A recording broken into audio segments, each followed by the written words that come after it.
Hey guys, there we go. Welcome back to another daily show with the Australian Patriot. Okay, Patriot of Australia. So today I had the pleasure. This episode's a little bit different. It's a little bit more personal, but it's also we'll cover some key points as well. I'll do my very best to cover some key points. I haven't really been on the Facebook machine the last 24 hours as far as looking at content to produce for you guys to watch, but I do want to talk to you about something that I felt very privileged to do today, and you know, it was for me it was pretty good. So when anybody, you know, I had the privilege of hanging out with a 12-year-old year 7 student today because she needed to do a video on COVID-19. She needed to do a video on people's opinions and point of views for a school project. I guess that class is going, all the students are going to be videoing people and looking at everyone's different responses and then assessing that and then using that as a learning tool, okay, which is great, which is awesome, because that's educating people. That's actually educating students. That's teaching students to look at all viewpoints, which is something I believe in fucking very, very, very highly. Yes, mate. Sorry, I am doing the video and my son is hanging out with me today. What? The pump? Yeah, put it away. Put it away over here. So what's going on is that these students are being. This student goes to. She's a friend. She's a friend's daughter. These guys are friends. The person is a client, as also she's a client of my personal training, and she is a daughter of that person. And she messaged me. The mother messaged me the other night and said, "Hey, look, can you know, so and so's got my daughter's got to do this school project. She's got a video, and the topic is COVID-19, and you were the very first person I thought of because, you know, I like, you know, because, you know, they like me and they understand me and they trust me and they get my point of view. They understand it. These people get it, okay, and they know that I won't, they know that I'm not ashamed to express my opinions and my point of views. They know that I'm not going to get upset if someone disagrees with me, and they also know that I'm not going to get mad at people who have a different opinion. They understand that we are entitled, so they ask me that because of who I am, I guess, and the way I am with my personality and the things that I believe in, this was perfect for them to ask me to help her daughter, which is what I just spent today doing. So I spent about half an hour. We did about a 5-minute video. I'm very natural in the way that I do videos. I don't do any scripts. I don't prepare. I just jump on and do the video, and that's how it is. Okay, it's as raw and unedited as I possibly can get. Okay, because I just want to give people the most authentic version of myself, so that people can understand who I am and what I stand for, as well as look at my demeanor and the way I use words and the way I express myself and the way I look, my facial expressions and all that sort of stuff. Because all of that stuff matters. You know, all of that stuff really does matter. When you're wanting to get engaged with someone, you want to be able to engage with them, even if it's on a camera. You want to be able to get involved with that person. You want to be able to soak in that you're actually there with them, even though you're on the other end of the camera and you're watching this. I want people to feel like they would be right beside me. Okay, so I don't change who I am, whether there's a camera or not around, and that's why these people asked me to do this and help their daughter out for a grade 7 project. Now, first of all, doing a video for a 12-year-old is a huge deal, okay? A huge deal, because 12-year-olds are still figuring out, especially a 12-year-old who's in grade 7, who doesn't turn 13 until next year. So this student, she's still trying to comprehend a lot of things going on in life, you know? She's still growing into a human, you know? She's a growing and evolving person. So she's still trying to work out, you know, where she's confidence and what she's got to work on with herself. So doing a video is a massive deal. I remember when I did my very first video, I was shit scared. I didn't know what to think. I didn't know what to say. I didn't want to stutter. I didn't want to muck it up. Especially in the situation she's in, she wants to make sure she presents a great video for her teacher to assess based on the excuse me, bit bit of pepper and stuff and my noodles. So I don't have the COVID. So yeah, she needs to give the very best version of herself as well in the video. And she did a great job. She did a really, really great job. I'm not going to lie. I made it easy for her because that's what I do. Because I do this every day. I do a video every single day. And I just talk about random shit. And I'm okay with that. Okay, I'm quite comfortable in front of the camera. And so we talked about the COVID-19. Okay, so the topic was COVID-19. Some of the questions, you know, I held back because it's a school project and I can't use my foul language to express how I feel about certain things. I have to be very politically correct, which was something new for me, really, because I haven't done a video where I've had to tone it down. But I had to remember, she's 12. So, well done to my friend's kid. You did a really, really, really, really great job, and I'm super proud of you, mate. And I'm privileged that you chose me to do that. Okay, so, but what I mainly want to talk to you guys about is that after the video I'd done, and she'd interviewed me, and she'd asked me my opinions on certain topics of COVID, like, is the government doing the right thing? What do you think the government's doing? Where do you think the these are some of the questions. Hey, mate, did you write that over here? Yeah. Did you really? Did you walk it all right? Walk. Oh my gosh. Anyway, so these are the things. Like, do you believe the government's? What do you believe the government's doing? Where did it come from?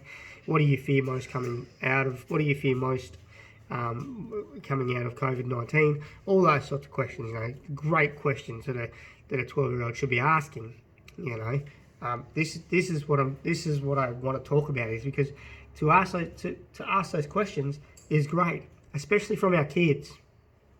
Our kids, I was talking to a client this morning, our kids are going to be looking at the next generation of leaders now, okay? Our kids aren't going to be looking at, especially our 10 to 16-year-olds,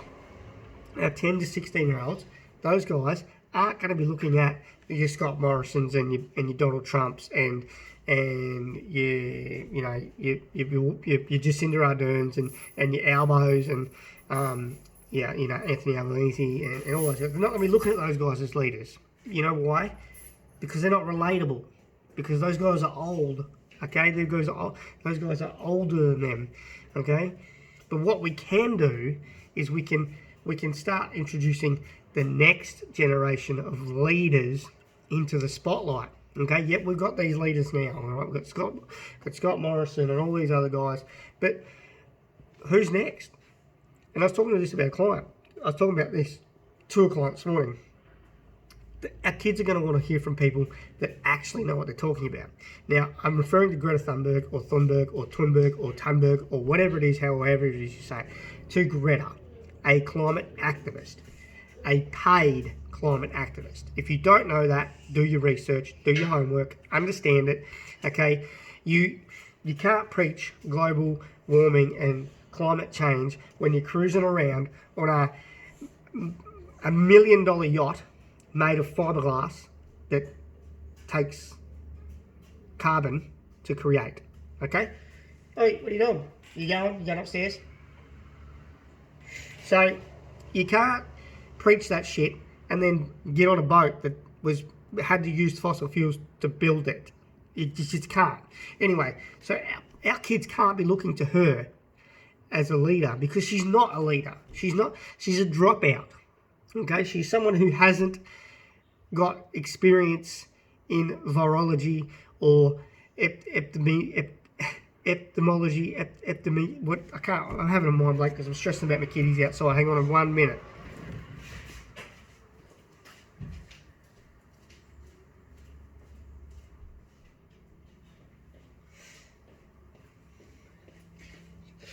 She's not an epidemiologist. There you go. I said it, right?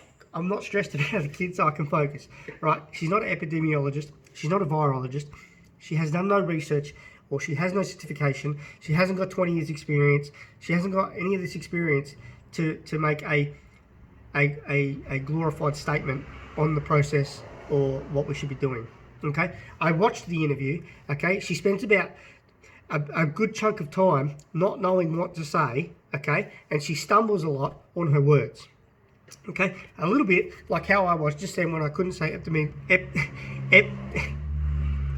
that word, all right, because I was stressed out about my kid, all right. So she was doing that the entire interview, stuttering, not starting the questions, and she kept saying we need to be listening to the. Now we already know this. We already know this. She's telling us what we already know. She's not a leader in anything. She's an activist.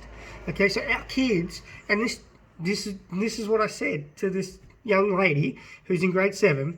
I said, you're going to be wanting to listen and I'll get into the questions. I'll ask her some questions, and I asked her some very important questions that I relayed back to her parents because they know me and trust me and understand me, because they know that I don't hold back, even with a 12-year-old.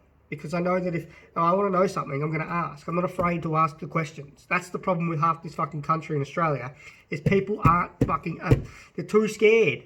They're too scared to say, hang on a minute, that doesn't make sense. Why doesn't that make sense? I need to ask a question about that, and now I need to fucking know the answer.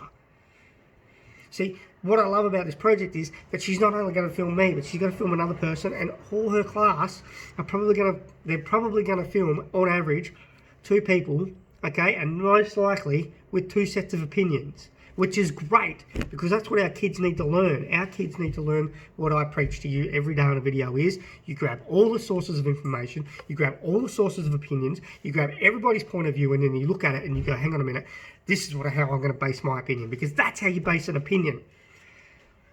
You don't just listen to one person, okay? Now, these people need to be looking at they need to be looking at my generation of leaders. So these guys that are 10 to 16 years old need to be looking at people in my age bracket between 30 and 45 who are coming up through the ranks of leadership roles within countries. These guys, because they're the ones that are going to be voting. They're the ones that are going to vote for.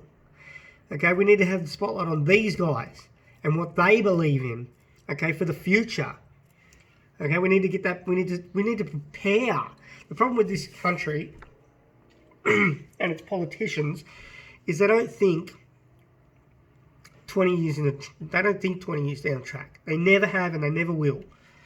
They don't think from 20 years from now anything. They just think about how much money can they make while they're in office so they can get re-elected. Australia is about to go crazy. Look, let's put this in perspective. We were about next year, it was like 12 months before coronavirus. So this year we were supposed to be in the green. Okay, we were supposed to hit a surplus. Okay, but now we're in a deficit.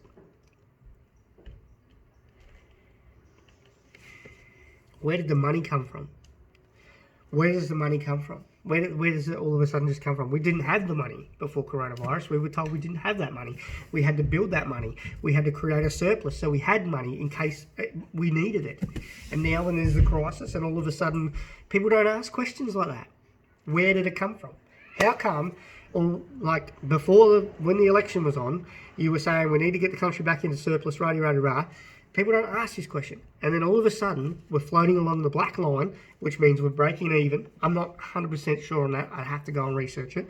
But from my understanding is that what we were being told is that we were floating along the black line and we weren't in the green. We weren't in the red, but we weren't in the green, okay? So what happened was then COVID come along, and now all of a sudden we've got hundreds of billions of dollars to keep people home. Where did the money come from? See, this is a very important question, because guess who's going to pay for that in the future? That's right, that grade 7 student that I was spending time with this morning, talking to about COVID-19. That person, that generation are going to pay for that.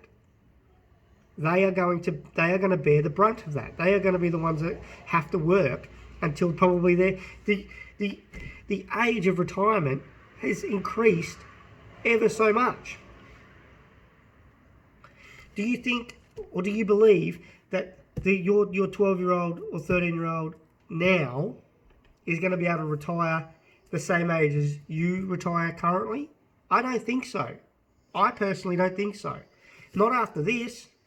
They will push the retirement age out to 70 or 75. a little bit longer. These kids won't be able to access their supers until they are in their 70s and knocking on the door of death. I mean, that's a long time from now for them. A very long time. But they need to understand, they need to start understanding and seeing who are the next phase. Because currently, my phase, I've seen, well, shit. If I was we've been through so many leaders in this country in the last 4 or 5 years. Like, it's unreal. Politicians are snarky, backstabbing, lying pieces of garbage. Okay, not all of them, but, some of them, just have a prime minister. And then just, let the public decide. Let the public decide. We didn't vote for Scott. We didn't vote for Peter Gutwein in Tasmania. Peter Gutwein was elected by the party because Will Hodgman stood down. The people should have voted for that guy.